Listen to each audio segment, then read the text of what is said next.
Well, here we are still in Arkham Horror, and this turned out to be a pretty good turn for the adventurers so far. Monterey Jack opened things up, and he didn't feel like he could deal with this star spawn. You can see Daryl's handling it.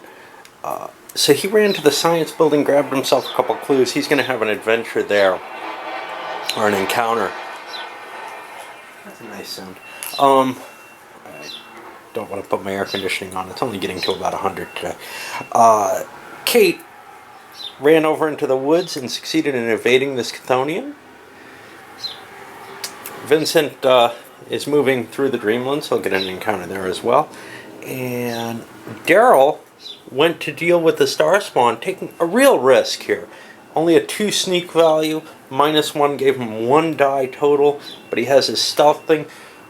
We want to try to close these gates down, and this may be the only way. So I was talking about that reassessment, but I don't think I can gather clues in time to slap down enough Elder Signs. Monterey Jack's kind of following that by grabbing a couple of clues, but clues are useful for other things as well.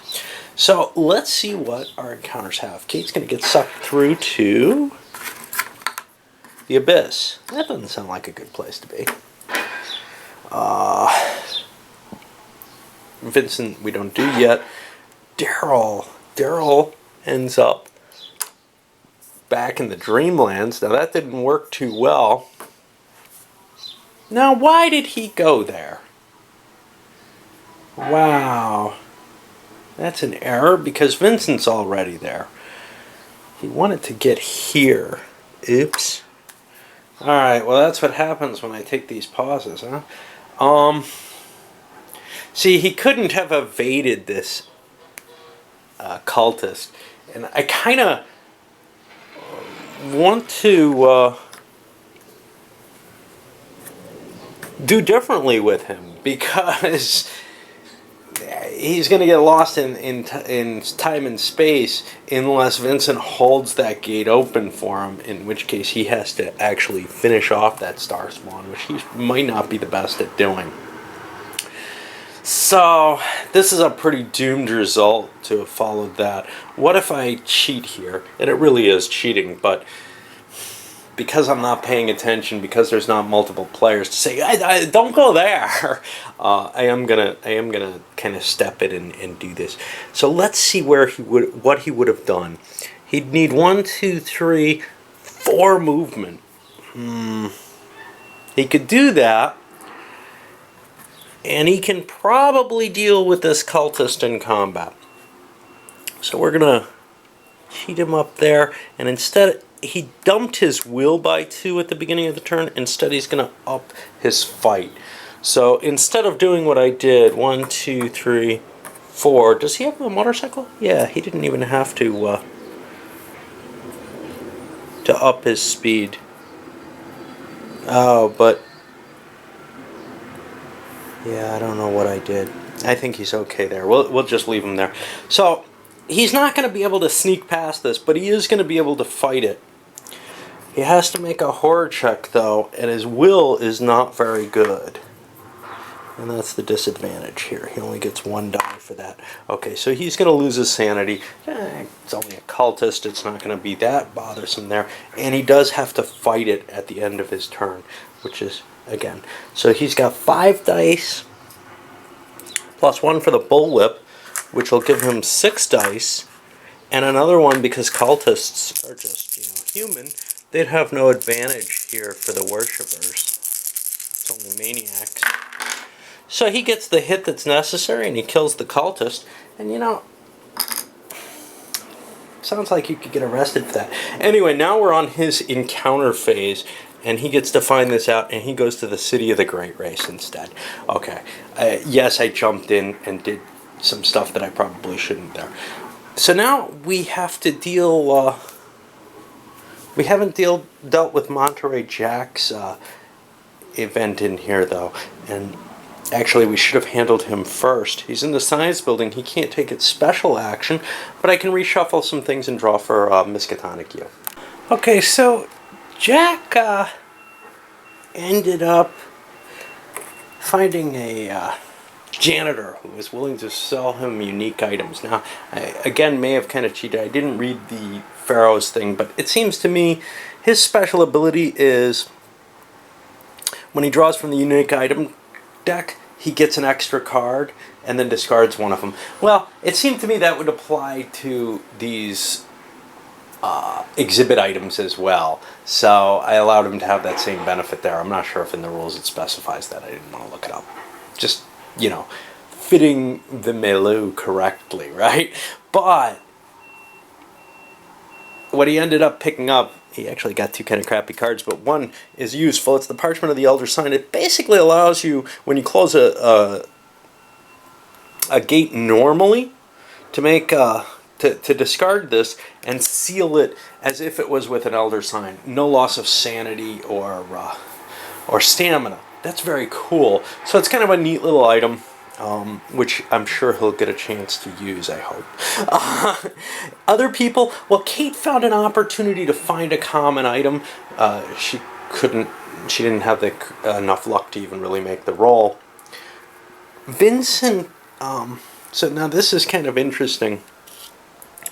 He was surprised by the God of the Bloody Tongue. Surprised is something that's added in the Pharaoh's deck, and it basically means you have to fight the creature and you can't flee it in the first turn. So he made a sanity check and he had to spend a clue token, but he actually ended up succeeding, and then he killed the monster. Whatever the monster is, there was no... It's not clear to me what you're supposed to use for a monster here. In the card, it seems to just indicate... it specifies a monster, this God of the Bloody Tongue. Now, do I search through the monster pit for this one? Does it exist? I don't know. I just made it a random generic monster because I don't know what it's supposed to be. Perhaps that's explained in the rules for the Pharaoh. I don't know. And then, who else is out here? Daryl had this weird event, a Haunter of the Dark carried you through the void. You lose sanity equal to your current stamina or stamina equal to your current sanity, but gain 2 clue tokens for each monster in the sky. I only gave him 1. He actually gets 2 because there is a monster in the sky. But that's kind of painful because he had a lot of both stamina and sanity. He lost 3 stamina for it. Would really rather not be in this bad a shape, but we're not far from winning again. We're in kind of a nice position where all the gates have been dealt with, or are in the process of being dealt with. So if we can close all those gates, it's over. However, usually bad things happen, and one of those bad things is this timer is running out.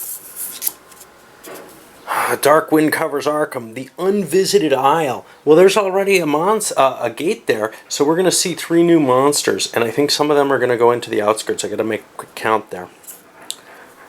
So let me take a quick look. I've got 1, 2, 3, 4, 5, 6 monsters. I can draw 1 more.